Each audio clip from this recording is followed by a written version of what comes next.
Elaine Champion had no idea what she was in for when she took part in a poverty simulation at Crossroads in Hong Kong. Chatting with Eric Park from Global Equity Brokers after the event, she was deeply moved, enthused, inspired, and wanted to change the world. We didn't know we were doing this poverty simulation, and we were all there in a sort of a business mindset. And we got in and we were basically ripped apart. And it was amazing actually how in one room with just 5 people you could experience something that could touch you so deeply. And all of us went back to the hotel and had this scrumptious lunch, and actually we completely lost our appetite, because how could we sit here and eat this buffet when we've just been through an experience where people were literally, living hand to mouth every day.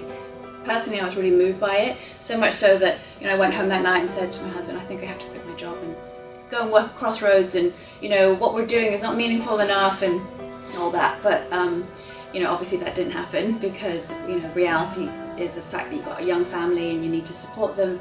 But it really got me thinking about what else can I do. Elaine manages 9,000 frontline staff in a major transnational company, so the first thing she did was to get together her consultative group, 35 people representing all frontline staff. She brought them, along with some human resources managers, to another poverty simulation so they could encounter firsthand the powerful experience that had so moved her. We had some tears.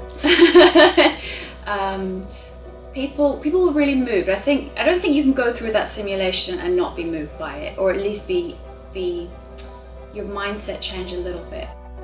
Eric then facilitated a 2-hour brainstorming session, helping them think broadly and creatively about what was on their hearts, what was in their hands, and how they could individually and collectively develop plans that would make a difference in the world of poverty.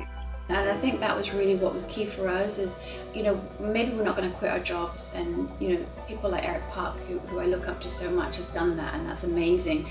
And maybe one day we'll do that, and maybe one day we'll be able to, give ourselves completely. But, I don't think there's the need to feel guilty about it. I think it's really a mindset shift. So it's not just about what you do day to day, it's about those people coming in, and they all had a slight mind shift. So now they look at the world a little bit differently, and when they operate, they do things a little bit differently. They're a little bit more loving, they're a little bit more open to helping people, and their education awareness is heightened. 3 months later, Eric met the same consultative staff group again at the company's Hong Kong office. They were still buzzing as they refined their initial ideas into action plans. For instance, they had 500 staff living literally across the road from Crossroads Foundation in Hong Kong. Volunteers could set up a roster to staff Crossroads Cafe and Global Handcrafts shop, so it could extend its hours. Who better than frontline customer service staff, so naturally empathetic and highly trained in excellent customer service? They could also visit slums in the developing world, where they travel regularly and often have scheduled downtime between meetings, rather than just sitting around in yet another hotel. Staff turning up in corporate attire would be seen as celebrities, and that status would inspire young children in the slums to set their sights high, see their future selves in the visiting celebrity, and turn that inspiration into a new future for them and their families. Elaine also met another colleague, Robert Wider, who had previously been to a poverty simulation. Although he went back to the busyness of his desk the next day, the experience never left him. An email to Eric led to a Skype chat, and 2 immediate options were canvassed. Following the simulation, I wanted to find out how I could do more, either in Hong Kong or abroad, and I was introduced, Elaine Champion introduced me to Eric Park from Global Equity Brokers, and he recommended some charities around the world, and we landed on Sahasi in India. Sahasi, founded in the early 1990s by Eddie Moore, is a well-established NGO that Global Equity Brokers has been supporting for a number of years. Sahasi empowers impoverished slum communities across India by seeding and supporting the establishment of self-help cooperatives.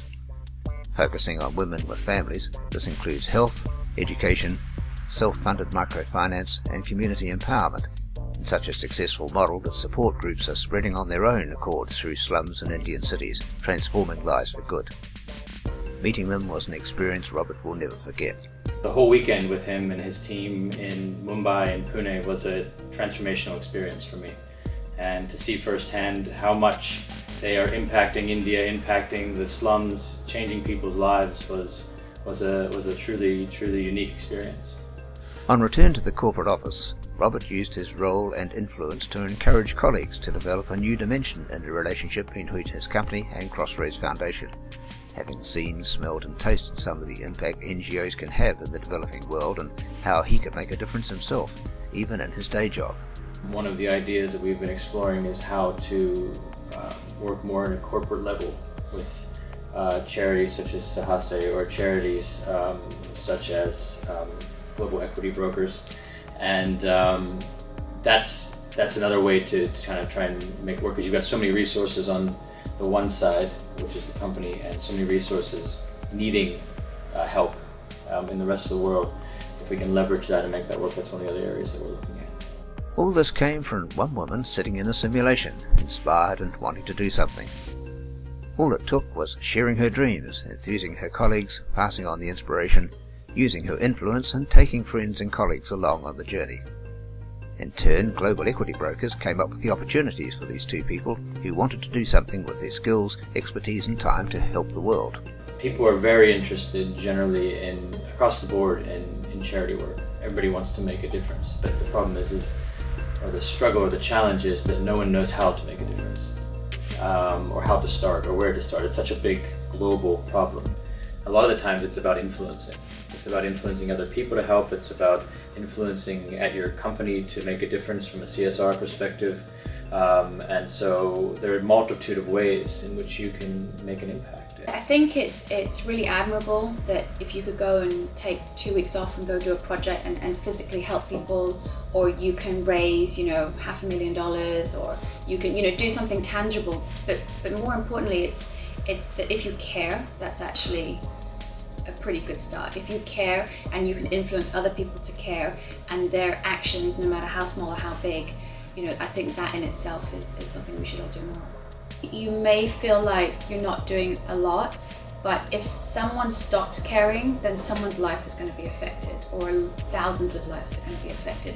So again, you may not be doing tangible things every day, but the fact that you care enough to persevere and keep going for whatever it is that you're trying to do, and don't give up, because who else is going to do it for them if you give up?